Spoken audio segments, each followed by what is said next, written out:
Bueno, buenas tardes. Los que estáis en casa, creo que también me oís, espero que sí. ¿Alguien ha levantado la mano? ¿Querías hacer alguna pregunta, Mel? Vale. Bueno, voy a... Un segundito.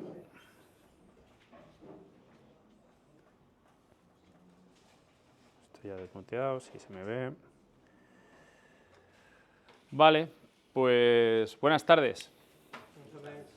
Buenas tardes, eso es. A ver, que vea las caras. Bien, bien, bien. No vamos mal, no vamos mal. Para ser miércoles y miércoles... Para los que nos interesan estas cosas de resaca electoral, ¿vale? Héctor, perdona, si me puedes poner el chat, que no lo veo. Bueno, vamos a centrarnos. Todavía nos queda gente por incorporarse, yo creo, al aula. Quería preguntaros, como siempre, antes de entrar en materia, ¿qué os pareció la sesión de ayer y la parte también del taller? Yo creo que el taller ayer fue un poquito más avanzado que el primer día y hubo cosas muy interesantes y muy chulas y yo diría hasta no sorprendentes porque a mí personalmente no me pillan de sorpresa, pero que sí vemos un poco las capacidades que se pueden hacer o las capacidades que las funcionalidades que se pueden desarrollar con la herramienta, ¿no? ¿Alguno que quiera comentar de ayer? ¿Algún comentario? Venga, que ya nos conocemos, que como dice Virginie, somos familia. Somos familia. Que a pesar de que no tengo ni idea de cómo se hace, pero me pareció muy sencillo. Eduardo, ¿qué te parece? Hacer estas cosas. Es cuestión de ponerte. De practicar. Yo te lo contaba el otro día. Digo, cuando yo abrí la primera hoja de cálculo, en los años 80 no sabía qué hacer con las celdas. Ni para qué servían. Efectivamente. ¿Lo visteis pasado el lunes? ¿Lo visteis un poquito más sencillo ayer? Me explico porque ayer martes me comentabais que era como mucha información de golpe, esta sensación un poco de uff, cuántas aplicaciones, ¿no? Ayer lo visteis un poquito más, ya como estáis un poquito más acostumbrados a la herramienta, ¿le visteis más sentido? ¿Lo visteis más sencillo? No, bueno, sencillo entre comillas, ¿eh? Sencillo, más accesible por lo menos, sí, ¿no? ¿Le veis utilidad, aplicación a vuestra empresa, a vuestro proyecto? ¿Habéis pensado, pues esto yo lo podría hacer de esta manera? Alguien que me cuente un ejemplo, que cuente un ejemplo de lo que él cree que aplicado a su empresa o a su proyecto podría hacer. Bueno, en mi caso, todo lo que es la automatización de las facturas en carpetas en Google Drive, ya sea facturas, recibos de sueldo, cosas que recibo de los contables, me viene bárbaro porque hago eso, es algo que lo hago manual, junto todo, lo subo a Drive. A mí me pareció muy potente. Es verdad, y Jaime, tenías que haber estado porque la pregunta ¿te acuerdas del comentario que hiciste sobre Holded? Justo el caso que trajo Ángel era este, el cómo organizar las facturas y tenerlo automatizado y simplemente según te va llegando la factura a tu inbox, en tu correo, las tienes etiquetadas de tal manera que se manda a todo el proceso que había dibujado y se quedan guardadas en carpetas y se pueden gestionar antes de que entren en Holded, ¿no? ¿Algún caso más que le hayáis visto aplicación o utilidad a esa automatización? Buenas, Adrián. ¿Es volcable directamente a Holded después? O sea, después de todo el proceso... Yo creo que sí. ¿Se vuelca...? Yo creo que sí. Yo creo que sí. Seguramente tengas una API de Holded que puedas conectar, con lo cual tienes todo tu proceso de facturación ya te olvidas. Ya lo único que tienes que esperar es la carta de Hacienda si ha habido algún fallo. Pero... Yo tienen siempre. Vale. Ojo, Sí, se me ocurren mil cosas a mí me ha devuelto Hacienda 12 euros esta semana. Hostia. Estoy súper contento. Yo lo pondría en un cuadro. Vale, ¿algún comentario más sobre tanto de mi parte teórica como de la parte más práctica de ayer? ¿Algo que queráis comentar?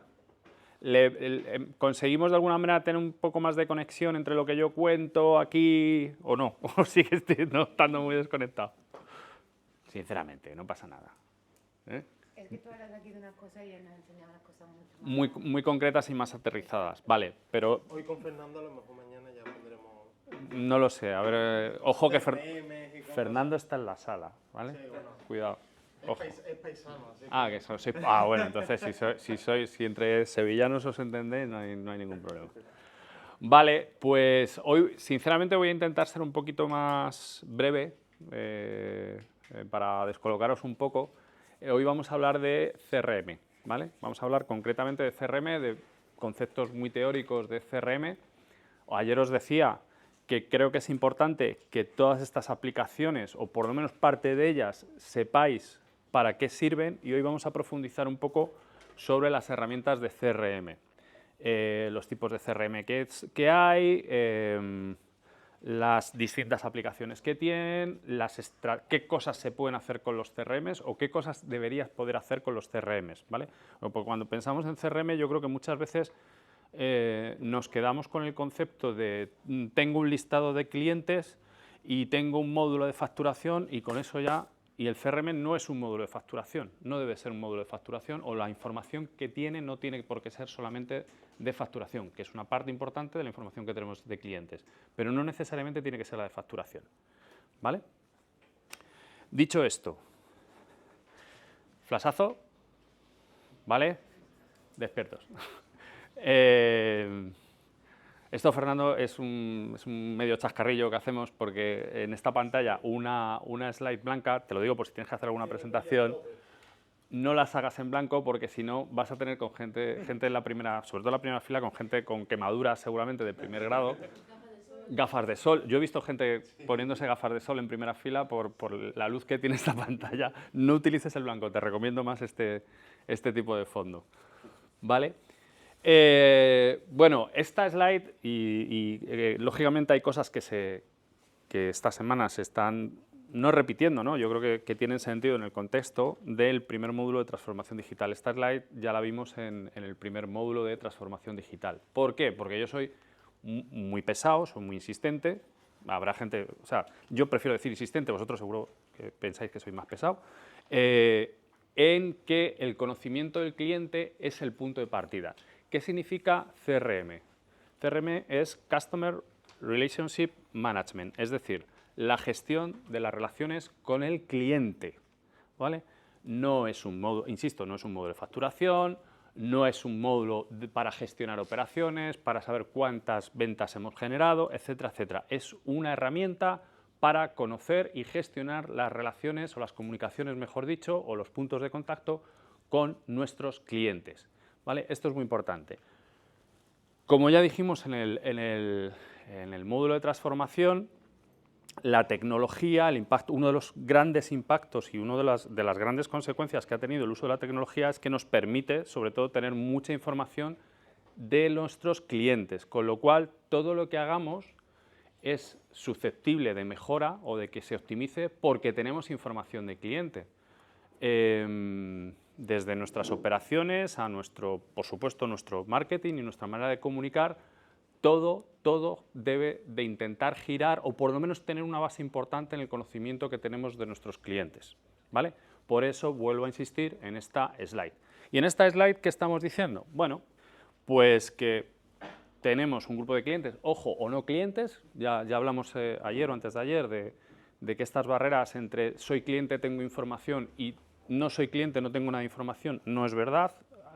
Podemos tener información de gente que no es de personas o de audiencias, mejor dicho, que no son nuestros clientes, que no les ponemos nombre y apellidos, que no tenemos su dirección, pero que sabemos de sus comportamientos. Esto es posible gracias a la tecnología. Y esta barrera entre cliente no cliente y tener información o no tener información, desde luego no es así. Pero centrándonos en nuestros clientes, o en nuestros posibles clientes, ¿cómo puedo tener conocimiento o cuál debe ser el ciclo de información o de datos que yo tengo? Porque en el fondo lo que voy a utilizar en el CRM son datos, es información. Perdón, un inciso, y los que estuvisteis en el primer módulo lo sabéis. Los que no estuvisteis en el primer módulo, que alguien me explique la diferencia entre dato, información y conocimiento. De los que no estuvisteis en el primer módulo. O de los que estuvisteis en el primer módulo, que lo explique.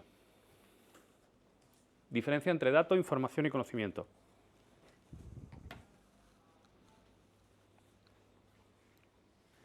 Datos numéricos. No tiene por qué. Bueno, puede ser de texto también. No, Signo falso. no tiene por qué. Venga. Dato es algo aislado, información ya es un conjunto de datos y conocimiento es cuando uno procesa eso y llega a una conclusión. Perfecto, perfecto. ¿Vale? ¿Entendéis esa diferencia? Porque es importante. Tú, cuando hablas de una base de datos, lo que tienes son eso, datos. Tienes una serie de datos aislados que por sí mismos no generan información. Cuando tú los empiezas a agrupar, empieza a ser información, porque tú ya puedes, la propia agrupación ya te da información. Cuando tú ya empiezas a analizarla en profundidad y sacas una serie de conclusiones, o de insight en inglés, lo conviertes en conocimiento, ¿vale? Esto es importante porque no puedes tener muchos datos, pero no tener información y no tener conocimiento. Puedes tener mucha información, pero no tener conocimiento, ¿vale? Y os hago un paralelismo. Yo puedo tener, primero, si no tengo datos, no tengo nada. Dos, puedo tener muchos datos, pero si yo no soy capaz de agruparlos, simplemente los tengo en una base de datos, no tengo información y por lo tanto no tengo conocimiento. Puedo tener esos datos bien organizados y puedo tener, por ejemplo, unos cuadros de mando o unos dashboards muy bien pintaditos, con muchos gráficos y con muchos indicadores, pero puede ser que no sea capaz de interpretarlos, con lo cual lo que no tengo es conocimiento, ¿vale? Entonces, es importante que diferenciéis entre tener datos, tener información y tener conocimiento. ¿Qué es lo más importante? Tener conocimiento. Pero las otras dos, evidentemente, es la base. ¿Ibas a decir algo, Adrián?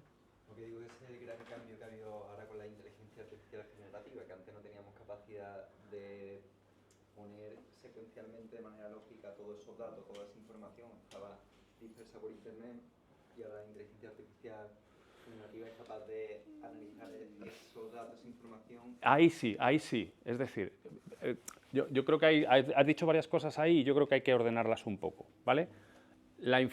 Teníamos datos, inicialmente teníamos datos, ¿vale? ¿Teníamos información en Internet? Sí. ¿Qué es lo que no teníamos? La capacidad de procesamiento, ¿vale?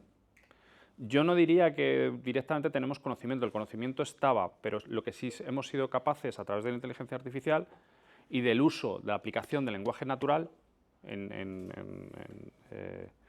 es poder hacer más accesible esa información y procesarla y poder presentar unas conclusiones, ¿vale? Otra cosa es que tú puedas construir sobre esa propia información y seguir generando más información que no estaba inicialmente, por decirlo de alguna manera. Entre las datos y sacar conclusiones nuevas, Sí. sí que estás creando nuevo conocimiento. Yo no me atrevería a decir tanto. Ganas procesamiento, pero depende también de dónde pongas el límite del conocimiento, porque tú puedes analizar y sacar una serie de conclusiones.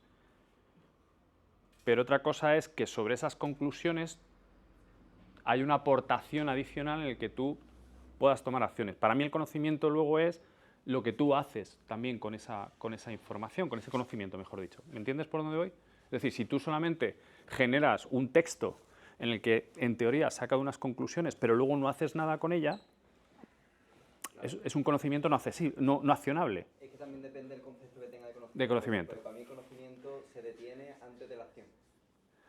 Después, ¿qué hace con ese conocimiento? Pues Y luego tiene que ver, otro concepto que veremos es la calidad, ¿vale? Porque tú puedes tener datos, pero si esos datos o no están bien ordenados o no tienen la calidad suficiente, no los has enriquecido, por ejemplo, se te puede quedar solamente en datos o en información. Tú puedes tener un texto muy bien estructurado, a ver, ChatGPT puede darte cosas que tú no conoces y te está aportando conocimiento, pero hay veces que los resultados que te arroja no son suficientes, por lo tanto, no te está ofreciendo conocimiento, te está dando un discurso que parece aparentemente muy bien estructurado y muy ordenado, pero no te está ofreciendo información adicional o conocimiento adicional. ¿Me explico? Entonces, en lo que sí creo que hemos ganado, sobre todo, es en esa capacidad de procesamiento, en esa capacidad de coger toda esa información, todo ese dato, y poder estructurar unos resultados y unas un conocimiento, en principio, que luego debería ser accionable, desde mi punto de vista. ¿Vale? Fernando, si tienes otra opinión, como experto que eres, te invito... Vale. Vale, ¿cómo conseguimos, por avanzar, cómo conseguimos tener esta información? Podemos tenerlo hablando directamente con nuestros clientes, a través de encuestas o cuestionarios, incluso hacer focus group o talleres con ellos. Tenemos información de la web, tenemos información de una aplicación, tenemos propia información de los clientes, información de los distintos puntos de contacto. Puedes tener canales que no son los digitales, como puede ser una tienda, un espacio físico, en el cual también está recogiendo información. ¿Qué hago con esto? Lo que estamos diciendo, a través del análisis, saco una serie de conclusiones, ¿vale? Empiezo a trabajar las segmentaciones, es decir, empiezo a diferenciar los distintos grupos, en este caso de clientes o de consumidores que se parecen, empezamos a trabajar la segmentación, defino un recorrido de cliente, porque muchos clientes tienen un customer journey o tienen un comportamiento, digamos, respecto a mi producto, a mi servicio, distinto, y sobre eso, pues ya implemento una serie de acciones sobre ese customer journey, ¿vale? Y vuelvo otra vez a la rueda. Vale, quedaos con esto, con que el conocimiento del cliente es importante. Y aquí es donde os decía, ¿qué información solemos tener en un CRM, en un sistema de clientes, de información de clientes? Por lo general, o muchas veces, tenemos información demográfica, y entender demográfica como datos que cualifican al cliente o al usuario desde el punto de vista geográfico, de la edad, del género, etcétera, etcétera, ¿vale? Que es una parte importante de segmentación. Pero cada vez más esa información se puede enriquecer con, por ejemplo, comportamientos de compra o hábitos de compra o estilos de vida, ¿vale? Porque desde el punto de vista de marketing, pues tú puedes tener un grupo de hombres de 20 a 35 años que residen en Málaga.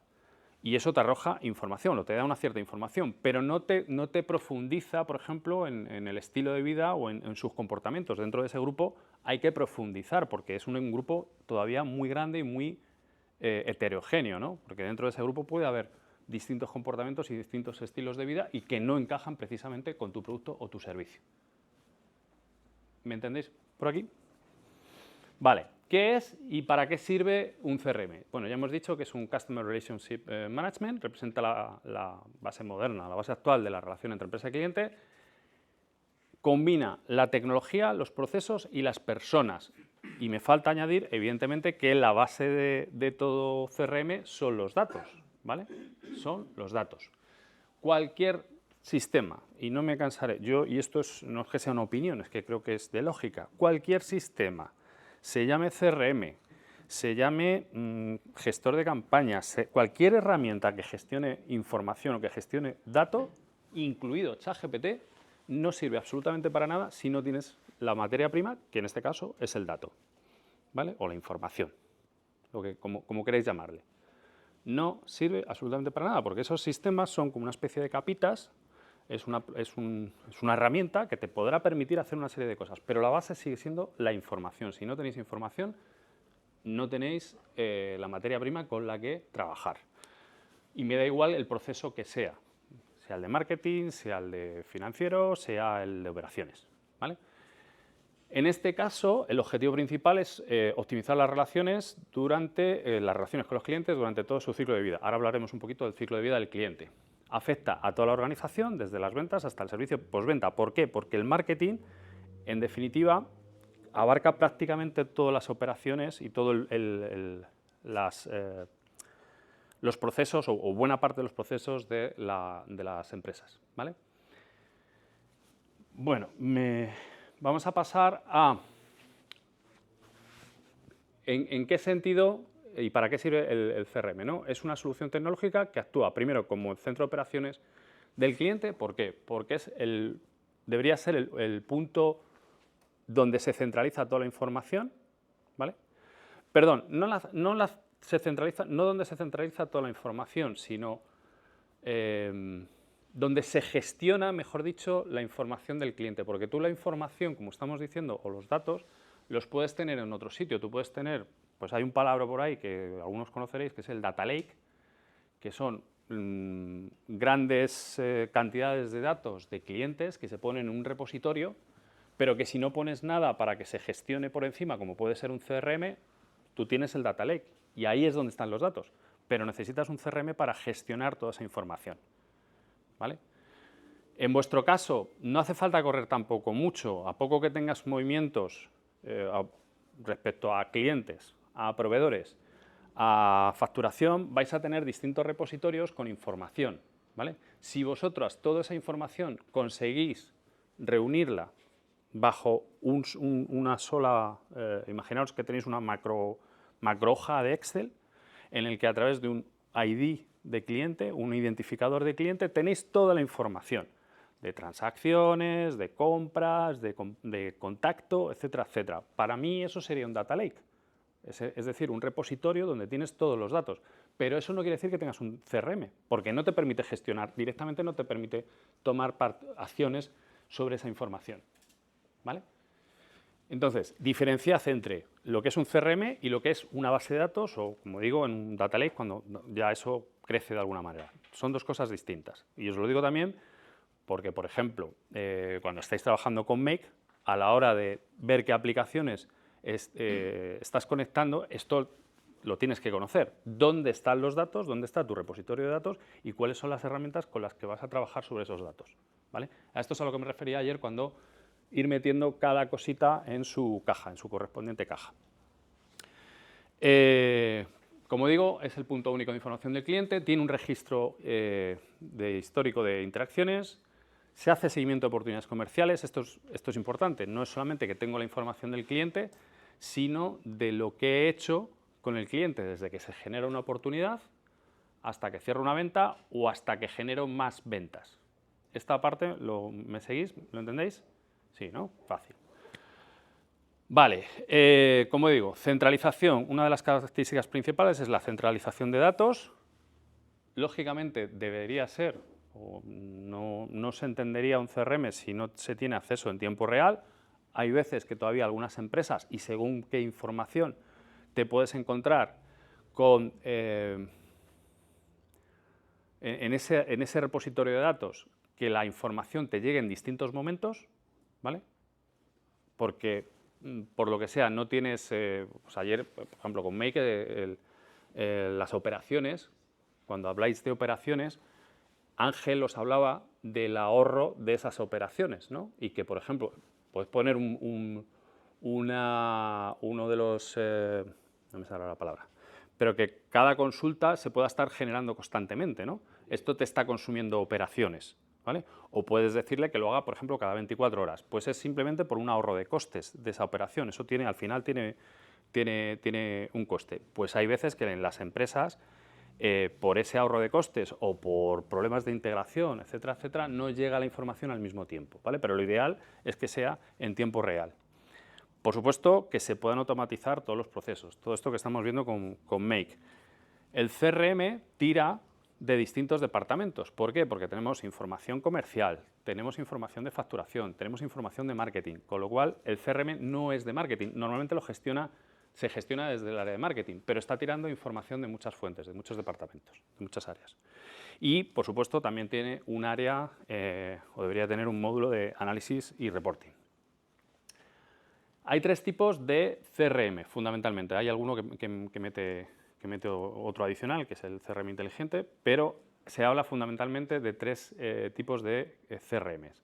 El CRM operativo, que es el que gestiona los procesos de venta. Esto que estamos diciendo de, oye, resulta que hablo por primera vez con un cliente, tengo un primer contacto, le puedo enviar una propuesta, etcétera. Esto, sobre todo, en procesos de venta más o menos largo, ¿no? Si estamos hablando de un e-commerce, pues a lo mejor no tiene tanto sentido, pero sobre todo en procesos de venta que necesitan de una maduración más o menos extensa, pues todos estos pasos tienes que tenerlos contemplados. Otro tipo de CRM, el analítico, ¿vale? Que es el que del que estamos hablando y del que nos vamos a parar un poquito más adelante, en el que haces las segmentaciones de clientes, haces predicciones del comportamiento, está muy conectado con la gestión de tus campañas o con el área de marketing. Y hay un CRM que, bueno, para mí tiene menos peso, que es el colaborativo, ¿no? Que es en el cual estás gestionando, y yo no lo llamaría CRM, para mí esto es más un gestor de campañas, ¿no? O de comunicaciones, si me apuráis, porque es todo aquello que tiene que ver con los contactos con los clientes, ¿vale? Quedaros con que fundamentalmente hay 3 tipos de herramientas de CRM.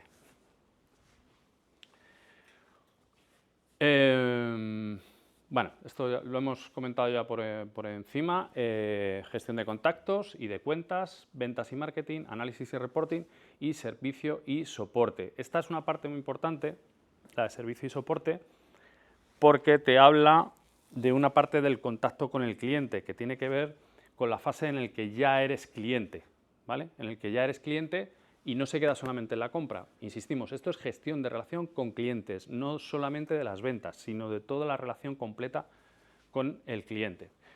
¿Y de qué hablamos? Ayer ya lo vimos, pero sobre todo me interesa que entendáis el concepto de lifetime value, de ciclo de vida del cliente, que ya hemos hablado en otras ocasiones, o hemos hablado en el primer módulo. Alguien que comente qué es el lifetime value. El tiempo que ha permanecido un cliente en tu empresa, ¿no? El dinero que te ha generado, ¿no? ¿A pasado o a futuro? ¿Qué es más importante? ¿A pasado o a futuro? A los dos. Pero si a mí me dieras si os tuvierais que elegir, ¿cuál elegiríais? A futuro. Es más importante saber lo que te va a generar un cliente, porque tú tienes que tomar acciones en función de ese lifetime value que te va a generar, que lo que te ha generado. En realidad lo que te ha generado de alguna manera ya lo sabes, pero tú el lifetime value lo que tienes es que tener esa capacidad de saber qué rentabilidad vas a tener por cliente. Y esto te lleva, pues por ejemplo, a que una primera venta de cualquier producto pueda ser más barata con la intención de ir enganchando a ese cliente y que el lifetime value, el valor que tienes a lo largo de su ciclo de vida, al final te reporte una rentabilidad media más alta, ¿vale? ¿Ok? Esto es importante, sobre todo en el área de marketing, por lo que estoy diciendo, porque te ayuda a tomar decisiones sobre cómo hacer una planificación de ventas. Y tiene que ver mucho, por ejemplo, con todo lo que tiene que ver con cross-selling y upselling. ¿Sabéis lo que es el cross-selling y el upselling? ¿Alguien que no lo sepa? Sí, pero ¿cómo la subimos? Cross-selling es como en la misma línea, tú, por ejemplo, estás intentando vender algo aquí, pero lo vas a pasar a otro departamento, a lo mejor que tiene otra oferta, o sea, en la misma línea. Vale, sí. El cross-selling es más horizontal, es decir, te vendo unas zapatillas de deporte y además te vendo unos calcetines, por poner un ejemplo muy sencillo. El upselling sería venderte esas zapatillas, no venderte unas zapatillas mejores, más caras, ¿vale? Ese sería el concepto de upselling. Está en horizontal, el upselling en vertical hacia arriba. No, normalmente no es hacia abajo. Vale. Vamos a hablar de automatización de ventas. Vale, la automatización de ventas no es simplemente automatizar las tareas, sino aprovechar toda la tecnología para mejorar todo ese proceso de ventas, ¿no? Sobre todo cuando tienes equipos comerciales. ¿Por qué automatizar? Porque respecto a esos equipos comerciales, todo el trabajo que tiene que ver con la gestión del cliente te lo puedes, de alguna manera, no quitar, porque yo creo que no te lo terminas de quitar, ¿no? Pero sí agilizar y dedicarlo más a la venta consultiva. ¿Sabéis lo que es la venta consultiva? Vale. Y no se trata de consultoría, no es la venta de consultoría, ¿eh? No es eso, es venta consultiva. Hay una manera de vender que es oye, mira, yo tengo este producto, este servicio, Manuel, te va a ir fenomenal, cómpramelo porque es el mejor, no va a haber ninguno en el mercado, ¿vale? Esa es una manera de vender, que es una manera de venta directa, digamos. Y la venta consultiva es, Manuel, ¿tú qué necesitas? En referencia a mi... ¿cómo te puedo ayudar? ¿Y en qué momento te puedo ayudar? ¿Tú crees que este servicio te puede ayudar? ¿Cómo puedo modificar mi servicio para que, o mi producto para que a ti te ayude? ¿Vale? Esa es la diferencia entre una venta directa de un producto a una venta consultiva. Estoy seguro de que muchos de vosotros aquí lo hacéis aunque no sea de manera consciente. Si estáis vendiendo o estáis ofreciendo algún tipo de servicio, lo tenéis en el inconsciente, esa venta consultiva. Sabéis que cualquier venta o cualquier producto se vende sobre una necesidad, por lo general. Si no estás haciendo una venta un poco, ¿cómo diría?, de riesgo. ¿Por qué? Porque si tú vendes algo sobre algo que no necesita el cliente, pues a lo mejor la repetición de esa venta no se produce. Entonces, desde el punto de vista de técnica de venta, es mucho mejor utilizar la venta consultiva que una venta basada simplemente en el producto o en el servicio.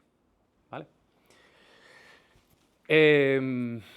Por supuesto, reducir los errores en procesos repetitivos, escalar operaciones y, importante también, mantener la consistencia en la experiencia del cliente. Aquí, ¿a qué nos referimos cuando estamos hablando de equipos comerciales que normalmente recurren a herramientas como el CRM?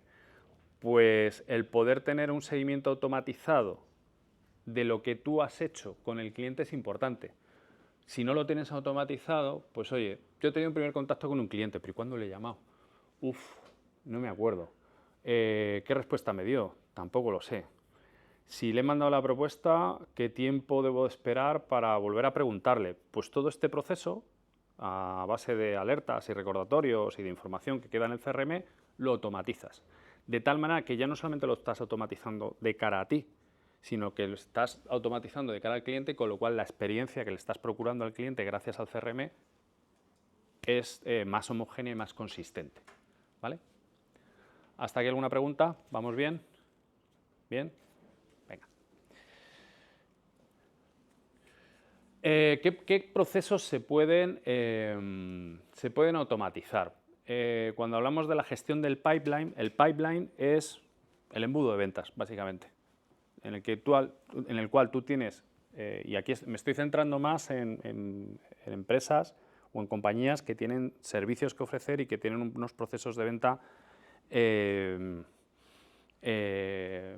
pues más o menos largos, aunque en realidad en la gestión de leads sería un poco también la gestión del pipeline. Cuando tú tienes una serie de contactos que luego se convierten en oportunidades, que luego se convierten en propuestas y que se terminan definiendo en ventas, estamos hablando del funnel de ventas que ya hemos hablado. ¿A qué nos referimos con una gestión inteligente de ese proceso de ventas, o sea, esa tubería de ventas, ese pipeline? Pues a tener claras esas etapas. Esto que yo he dicho ha sido de una manera muy rapidita, pero puede que ese proceso lo queráis subdividir en otros procesos, ¿no? Estamos hablando siempre de automatización de procesos. Pues en el caso de las ventas estamos hablando de oportunidad, estamos hablando primero de contacto, después de oportunidad, después de propuesta, después de cierre de venta, ¿no? Pero tenemos que tener cuáles son esas oportunidades en el avance. Si tuvierais, por ejemplo, un negocio más centrado en digital y que fuera pues desde un e-commerce donde se vende ropa o se vende cualquier artículo, o tuvierais, pues no sé, como tiene Isabel, por ejemplo, que tiene un proceso de reserva abierto, aunque sea a través de canales indirectos o en el suyo propio, también hay una gestión del pipeline y aquí también tendríais que definir una serie de fases, ¿vale? ¿Qué es lo que hace tu cliente? Y volvemos otra vez a lo del Customer Journey, ¿qué es lo que hace tu cliente y qué es lo que tienes que hacer tú para terminar de venderle un producto o un servicio? Vale, dentro de esas fases hay automatización de los movimientos o de los avances basados en el comportamiento del cliente. ¿Me ha contestado al primer contacto? Fenomenal. Puedo pasar a la siguiente fase. ¿No me ha contestado? Le vuelvo a contactar. ¿Me ha pedido una propuesta? Sí. ¿No me la ha pedido? Intento tener una segunda reunión con él. pero todo esto lo definís vosotros como gestores de ese sistema de ese embudo de ventas, ¿vale? Por ejemplo, tener un sistema de alertas para que tu venta no se estanque. Si, es lo que os digo, si tú has tenido un contacto con un cliente, pero no tienes nada que te lo recuerde, pues ese cliente a lo mejor, a mí me ha pasado, yo ahora mismo no cuento, el CRM lo tengo en la cabeza, pero hay muchas veces, y todavía me da para seguir funcionando bien, pero hay muchas veces que se me olvida llamar a alguien o digo, hostia, si no me lo he apuntado o me lo he apuntado y no lo recuerdo. Yo todavía no gestiono un CRM, os estoy dando clases de CRM, pero yo no tengo CRM ahora mismo. Para el próximo día. Y luego lo que muchos tenemos, que esto sí lo tengo, que es el típico Excel con la probabilidad de que se cierre, ¿no? Que esto, según va avanzando en ese funnel de venta, le vas dando una mayor probabilidad, ¿vale? La probabilidad que tienes cuando haces un contacto con un cliente es más baja que cuando evidentemente ya le has lanzado una propuesta y la estás negociando. ¿Con qué criterio lo defines? ¿Según ¿Sí? No. Esto es broma. A ver, primero, ¿qué cosas puedes hacer aquí? Tú tienes un histórico. Tú has vendido otras veces. Tú tienes clientes parecidos. O puedes empezar a segmentar clientes. Te basas primero en tu histórico, ¿vale? Pero que no sea por intuición, sino que tú puedes hacer ese análisis que te estoy diciendo. Por ejemplo, ¿qué puedes medir en ese proceso de ventas? El tiempo de maduración de la venta. Hay proyectos que tratándose a lo mejor de la misma materia, ¿vale? o trabajándose dentro de la misma compañía, por decirlo de alguna manera, o del mismo negocio, hay procesos que duran 2 meses, por ejemplo, y hay procesos que duran 6. ¿Por qué? Pues por la complejidad del proyecto, por el coste del proyecto. No es lo mismo que vendas un proyecto de 3.000 euros que vendas un proyecto de 100.000. Entonces, esto también te permite hacer una clasificación y una predicción de la probabilidad de cierre, ¿vale? Habrá sectores a lo mejor o tipos de clientes que por lo que tú vendes sean más proclives al cierre. ¿Me explico? Puede ocurrir que tus servicios encajen mejor con las necesidades o tengas más experiencia, por ejemplo, y veas más probable, porque lo manejas mejor, el vender el terminar en cierre-venta. ¿Ves por dónde voy? ¿Vale? Entonces, no se hace así, ¿vale? Sí, pero más o menos. Yo sí, ahora mismo sí, porque no me queda otra, porque no tengo tanto histórico, ¿no? Pero cuando tienes cierto volumen y tienes cierto histórico, sí que ahí ya puedes hacer cierta predicción, y sobre todo cuando tienes volumen de datos. Importante vuelvo a insistir, no solamente tener datos, sino tener volumen de datos, ¿vale? Pero sí que puedes hacer cierta predicción, ¿vale? Vale, ¿qué te permite también? Tener actualizaciones de los estados según de la actividad, notificaciones de cambios importantes, recordatorios, bueno. Lead scoring, es decir, valoración del lead. Y aquí hay todo un mundo alrededor del lead, porque el lead se puede gestionar, se puede hacer valoración, se puede enriquecer, bueno, se pueden hacer bastantes cosas. Aquí solamente os traigo un ejemplo. Ayer hablamos, de hecho, quiero recordar que fue ayer, hablamos un poco de el scoring, ¿no? del lead. Y os cuento un caso que yo creo que ya conté hace un par de semanas. Nosotros hemos tenido un proyecto, pues ya lo acabamos, con una empresa de telefonía que vende teléfonos, mejor dicho, no de telefonía, sino que vende teléfonos tanto por web como por tienda física, que vende líneas telefónicas, que vende terminales y que hace renting de los terminales. Y que en 2 de esas líneas tenían fraude. Tenían fraude con las líneas telefónicas, ¿vale? Porque les montaban una especie de call center a partir de una determinada llamada que se quedaba abierta y la gente se enganchaba a esa llamada y tal. Es un poco complejo de entender. pero había un fraude con esa línea telefónica y luego con el renting de los terminales. Por lo general, teléfonos de alta gama, iPhone, etcétera, etcétera.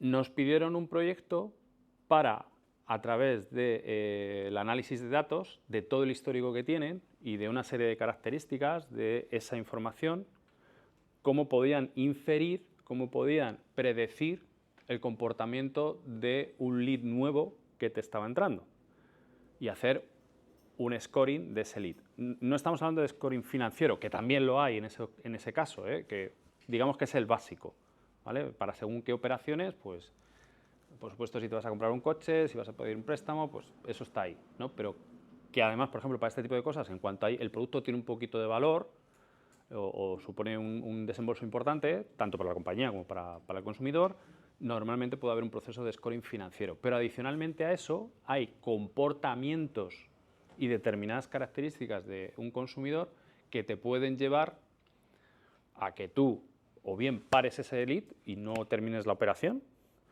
a que lo enrutes hacia otra gestión distinta para comprobar determinados datos, a que le dejes pasar, ¿vale? En esto más o menos consistiría el lead scoring. Y ahí he puesto un ejemplo de, oye, ¿cómo valorar un lead? Pues, por ejemplo, si tienes una interacción en tu web consistente o profunda, si el consumo de contenido pues, tiene peso, si ha participado en eventos, no sé, una serie de indicadores que vosotros establezcáis en relación a vuestro negocio y luego el alineamiento también con el negocio. Oye, este cliente es el que me encaja a mí, si es un sector o es una venta estratégica para ti, etcétera, etcétera. Bueno, esto es un modelo que yo he puesto que lo podéis... pero el caso es que tengáis una serie de variables que tengan que ver con vuestro negocio. Por ejemplo, en este ejemplo que os estaba dando, pues se valoraba, nos dieron todo el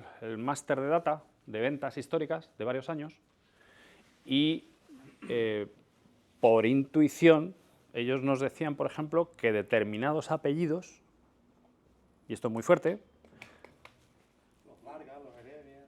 yo no quería decirlo, espero que nadie se llame así en la clase, pero o por ejemplo, de determinadas zonas geográficas había más propensión al fraude. ¿Vale?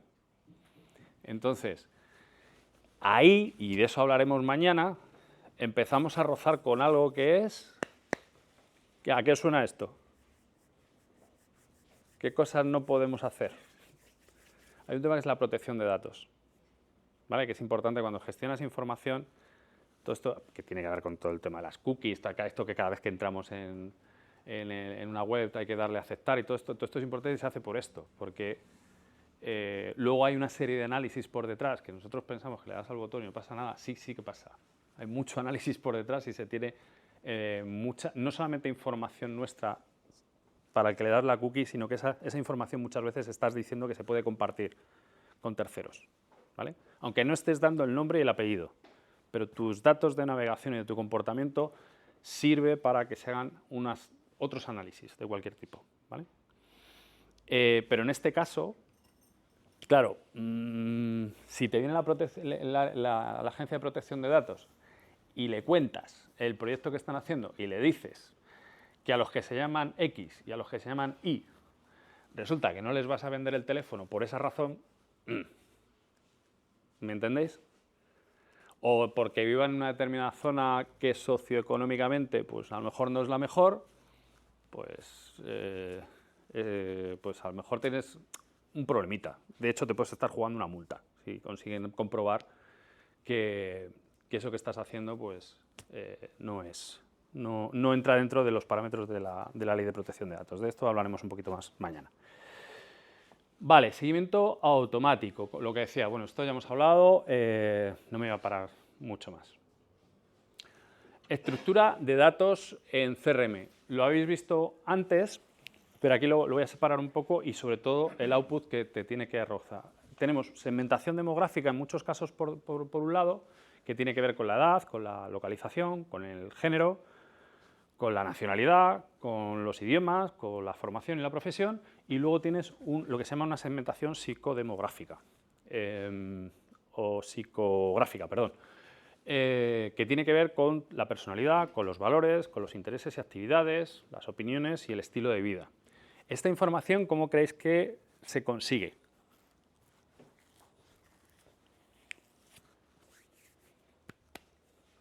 Hacen formulario normalmente, te preguntan todas estas cosas. Más sencillo. Estudiando los comportamientos. Con las cookies. Lo que a mí me hace llamante ver la interacción con la web profunda. Mm. Es decir, también es capaz... No con la web profunda, no con la deep web. Es que la interacción que tú tienes es una interacción profunda, no que la web sea profunda. Ojo, cuidado, no es la deep web, no confundir con deep web, voy a corregirlo. ¿Sabéis lo que es First Party Data? ¿Os suena? Vale. Hay 4 tipos de datos que se suelen gestionar en marketing digital. El First Party Data es la información que tú tienes directamente de tus clientes, ¿vale? El Second Party Data es información, imaginaros que tenéis sois varias empresas que estáis dentro del mismo grupo y que se comparten información entre ellos, ¿vale? El Third Party Data es la información que le estáis dando vosotros cada vez que le dais a las cookies. ¿Me explico?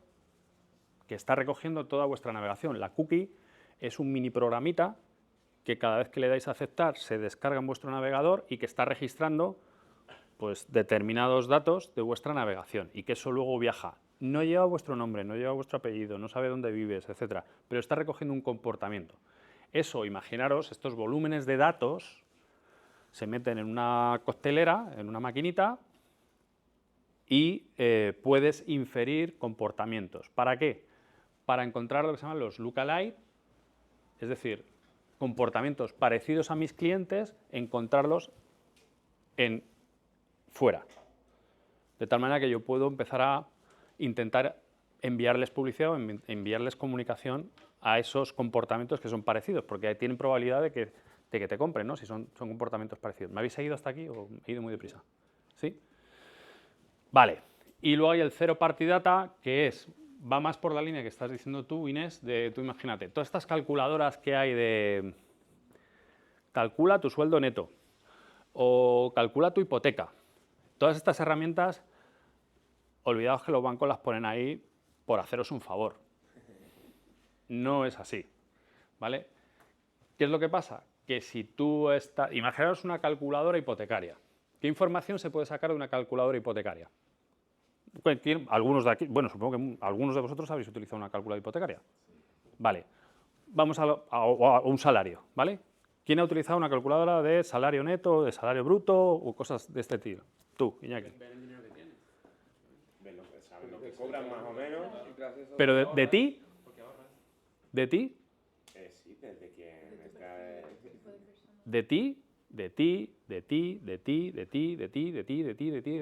de todos los que utilicen esa calculadora. ¿Qué es lo que puedo hacer yo con esa información? Las agrupo. Si todo el mundo me está marcando, por ejemplo, un determinado rango salarial, ¿vale? Yo ya sé que el salario, no voy a decir medio, ¿no? Porque hay otras maneras de saberlo también, pero si sabes, y, por ejemplo, y si puedes cruzar, por lo general tú puedes tener varias herramientas. Imaginaros combinar la información que tienes de una calculadora de salarios con la de hipotecas, ¿vale? Si tú tienes, por ejemplo, una herramienta como una calculadora hipotecaria, tú sabes la cantidad media que la gente pueda estar necesitando. ¿Y eso para qué te sirve? Pues, por ejemplo, para establecer los precios de tus hipotecas. A un determinado volumen de dinero le pongo este tipo de interés, resumiendo muy mucho, ¿vale? Eso es el Zero Party Data. Estoy sacando información que me estás dando tú, pero me la estás dando tú voluntariamente, por decirlo de alguna manera, ¿vale? Entonces, imagina coger la información que tienes de clientes, la que tienes de proveedores o de asociados tuyos, la que tú por tu navegación le estás ofreciendo y esta que estamos diciendo de Zero Party Data. Todo eso lo que genera es un volumen de datos muy importante que luego hay herramientas para poder analizarla e inferir comportamientos y buscar pares como clientes que ya tienes, buscarlos en esa base de datos e impactarlos. Esto funciona más o menos así, ¿vale? ¿Muy duro lo que os estoy contando hoy o no? ¿No? Me voy a empeñar más. Esto que os estoy diciendo en la parte final es esto. Luego yo voy haciendo segmentaciones, clústeres, agrupaciones de esa información que yo tengo, con grandes volúmenes de información. Y luego conecto aquí mis canales de marketing, ¿vale? Conecto aquí mis campañas de AdWords, o mis campañas de email, o mis campañas de banners, de display, o cualquier acción, pero ya las voy apuntando a un segmento más concreto, ¿vale? Estructura de datos, pues una jerarquía fundamental. Pues tienes unos datos maestros que tienes que tener sí o sí para hablar de gestión de CRM, información de contacto que esté verificada, ¿vale? ¿Cuántos formularios? A ver, ¿cuántos de vosotros aquí os habéis interesado por un determinado documento o informe en Internet y os habéis encontrado con un formulario? ¿Cuántos de vosotros contestáis con los datos verdaderos? Que me veo un formulario de una pereza y tiro para atrás. No, pero imaginaos, el típico, yo qué sé, un documento de estos, el típico PDF de la materia que sea, que os interesa bajaros porque os parece que puede ser interesante y podéis aprender de él. ¿Cuántos de vosotros contestáis a un formulario? Yo lo pongo, pero gesteo el correo. Efectivamente, efectivamente. Porque te dicen, danos tus datos y te lo envío al correo, ¿vale? Yo pongo, a mí es algo que incluso me llega a divertir, porque pongo cada cosa que se me ocurre, que digo, cuando lo vea alguien lo va a flipar.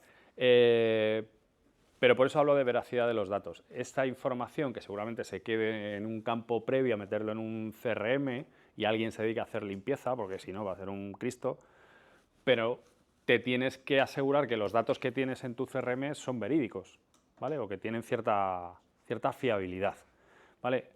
De ahí, por ejemplo, pues esto, que se mande, si tú te quieres descargar ese informe, te mando un enlace para que confirmes que la dirección de email que me estás dando es correcta, ¿vale? ¿Qué es lo que pasa? Que muchos hacemos la trampa y ahí valoras si quieres darle el email de verdad y me bajo el informe o te da un poco igual el paso del informe, ¿vale?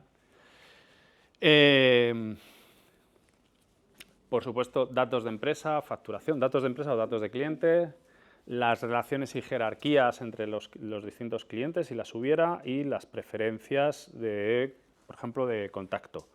Datos transaccionales, el historial de compras o interacciones registradas, las comunicaciones con la empresa y actividades comerciales. Esto es lo mínimo que deberíais de tener en un CRM, ¿vale? Criterios de segmentación, pues casi tantos, yo os diría que casi tantos como tipos de datos tengáis, ¿vale? Pues podéis segmentar, en este caso, si son datos de empresa, pues tamaño de empresa, por el número de empleados, por la facturación, por el sector en el que se trabaje, la ubicación. En el caso, por ejemplo, de usuarios, pues patrones de compra, frecuencia de interacciones, canales preferidos. Y hay una segmentación avanzada que, por ejemplo, que es más interesante, porque te va a ayudar a definir un poco tus estrategias. Pero, por ejemplo, una segmentación basada en el lifetime value, en el valor del cliente, es muy interesante. Creo que ya también en alguna vez lo he comentado. ¿Qué tipo de clientes al sector bancario en principio no le interesan?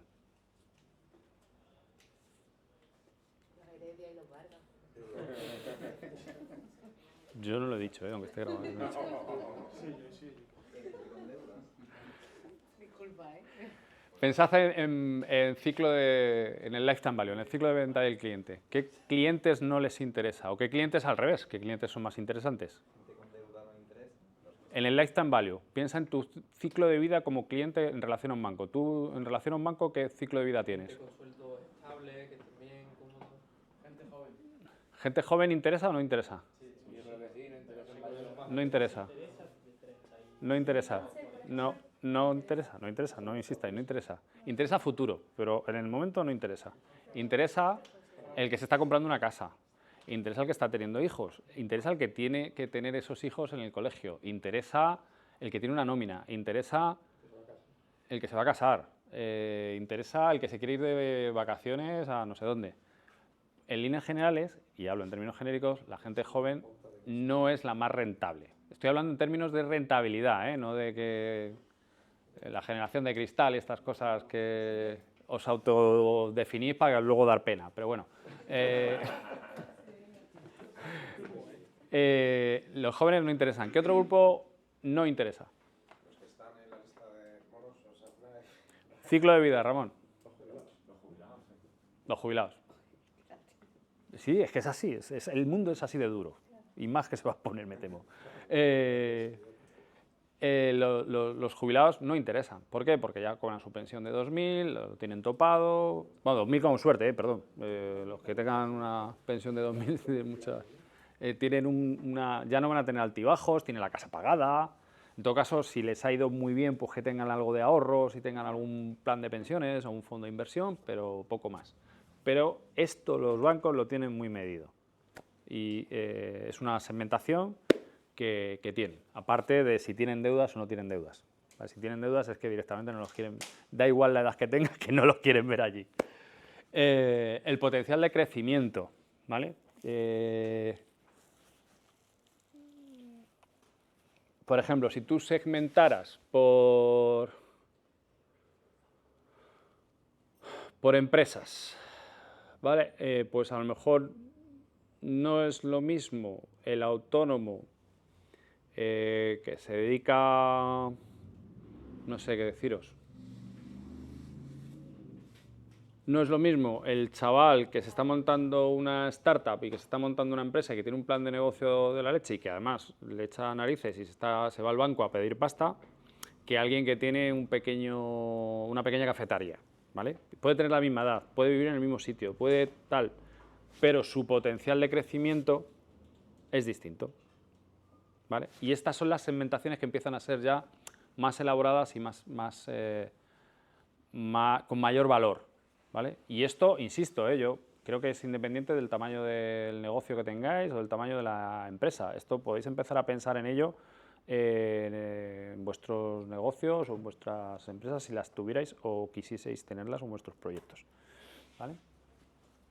El riesgo de churn, este palabra es el riesgo de abandono o de salida del cliente, ¿vale? Si por lo que sea tú estás detectando que hay un grupo de clientes que se puede marchar, y esto pasa mucho, por ejemplo, con las operadoras de teléfono, que estamos rotando todos constantemente entre una compañía y otra, porque en el momento en que pasas determinado tiempo y no te espabilas y no les llamas, te están metiendo unos rejones importantes. Entonces estamos saltando todo el rato de compañía y hay veces que hay acciones. Vale, la personalización. ¿Vale? La personalización, aunque yo el otro día os dije, oye, mira, una manera de mejorar el email es meter el nombre en el subject. Pues es una personalización muy básica. Pero la personalización de tus comunicaciones va mucho más allá de, pues esto, de poner el nombre poner una etiqueta, ¿no? Y clavar el nombre de lo que tienes en el CRM ahí. Podemos hablar de comunicación adaptativa. Por ejemplo, si tú, por la información que tienes de apertura de los emails, en vez de verlo como un todo en tus campañas, lo ves desde el punto de vista del cliente y tú sabes que un cliente tuyo abre los emails a una determinada hora, tú puedes decidir que a ese cliente le llegue un email a esa hora y no otra, porque sabes que lo va a abrir. ¿Me explico?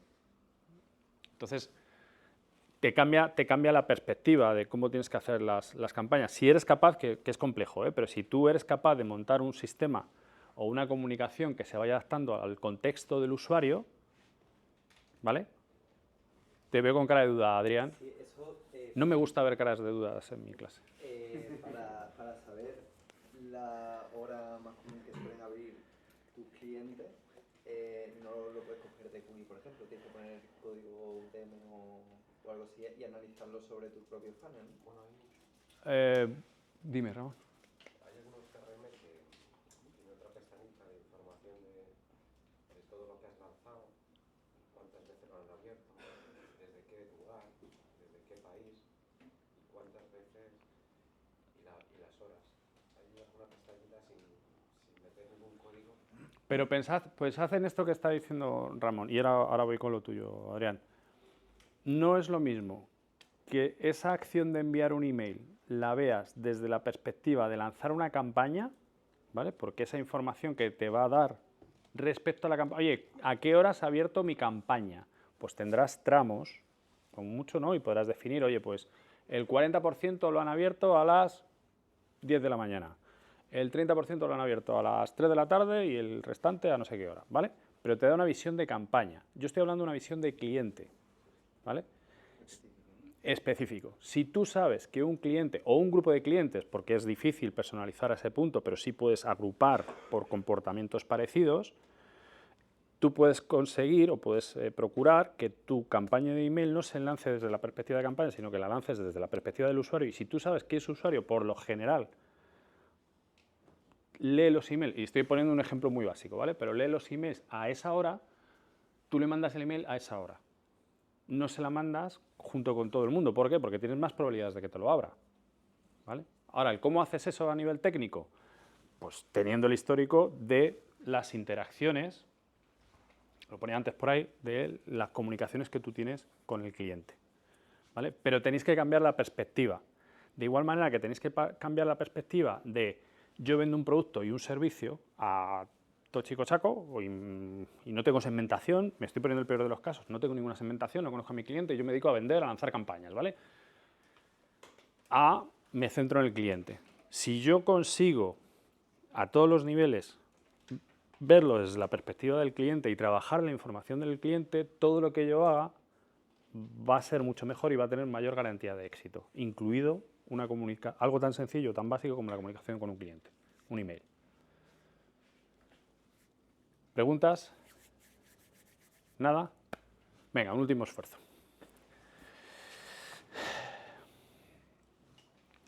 Calidad de los datos, ¿vale? Aspectos fundamentales de la calidad. La exactitud, que se correspondan con lo que realmente lo que estamos hablando, que se correspondan con la realidad. Si es posible, incluso poder contrastarlo con fuentes oficiales. Que el formato sea correcto, que haya coherencia entre registros. Si yo tengo distintas fuentes, pues imaginaros una cadena hotelera que te puedes haber dado el email en una recepción y lo puedes haber dado en la web, que hacer algún proceso para comprobar cuál es el correcto. La completitud, ¿vale? Que todos los campos que estoy poniendo, los obligatorios, estén completos. Que si hay algún tipo de documentación que sea obligatoria, también poder incorporarla. La actualidad, es decir, las tres características fundamentales es que sean exactas, que sea completa y que sea lo más actual posible. Que tengas, por ejemplo, muchas veces ocurre que no sabes, no tienes una fecha y una hora de la última interacción, ¿no? Pues el timestamp es esto, es tener una confirmación de a qué hora, pues como cuando abrís o modificáis un documento en el ordenador, que te pone última modificación, pues esto. La frecuencia de actualización, la vigencia de la información, el historial de cambios sobre la información de clientes. Muy importante la limpieza de los datos, la normalización de formatos. Esto se puede hacer muchas veces en la propia entrada de datos, si tú tienes un formulario, que ese formulario, los campos estén formateados para que te devuelvan un determinado formato, pero no siempre es posible. Por ejemplo, con las calles, con los nombres de las calles, el tipo de calle, si es una calle, si es una plaza, si es un callejón, si es una urbanización, etcétera, suele haber problemas. La de duplicación, encontrar duplicados, esto que acabo de comentar de los distintos registros por distintos canales. Cuando encuentres esos registros, hacer una fusión, un merge de registros y tener cierto histórico por si en algún momento esa fusión tienes que dar pasos para atrás. Y bueno, correcciones, validación de emails respecto a formatos, verificación de teléfonos y comprobación de direcciones postales. El perfilado de datos es una manera de analizar la calidad, es una visión profunda de la calidad y se puede hacer de varias maneras. Una de ellas es el análisis por columnas. Pues, por ejemplo, resulta, ¿cómo se distribuye el tamaño de las empresas? Pues tengo un 60% de empresas pequeñas, un 30% de medianas y un 10% de grandes. Patrones comunes, etcétera. Bueno, no me voy a parar aquí mucho, simplemente que tengáis en cuenta que ese perfilado, esas agrupaciones, se pueden hacer también por estas variables, ¿vale? Y del enriquecimiento de datos. Normalmente hay dos vías. El enriquecimiento interno, es decir, de datos que yo tengo ya de clientes, acudo a otras áreas, a otros departamentos y me traigo información para tenerlas en el CRM. Insisto, de distintas áreas, puede ser del área de ventas, del área de marketing, del área de operaciones, o tengo enriquecimiento externo. El otro día hablábamos de enriquecer los leads, o en este caso información de cliente, con información comercial de la empresa. Si tu cliente es tipo empresa, pues te puede interesar en un momento dado traerte información de un análisis de riesgos o de cómo han ido de ingresos o su cuenta de resultados en los últimos años para saber, por ejemplo, si te va a poder pagar o no te va a poder pagar. ¿Vale? Y poco más. Hoy he intentado ser un poquito más breve. Sigue siendo denso, pero no me quiero dejar nada para que tengáis esta visión un poquito más global. ¿Preguntas sobre esto? ¿Nada? ¿No? Hoy sí que os he dejado machacados, entonces. Yo creo. Hoy os he dado bien. Sí, es denso. ¿Vale? Cafelito y nos bajamos a la práctica. ¿Vale?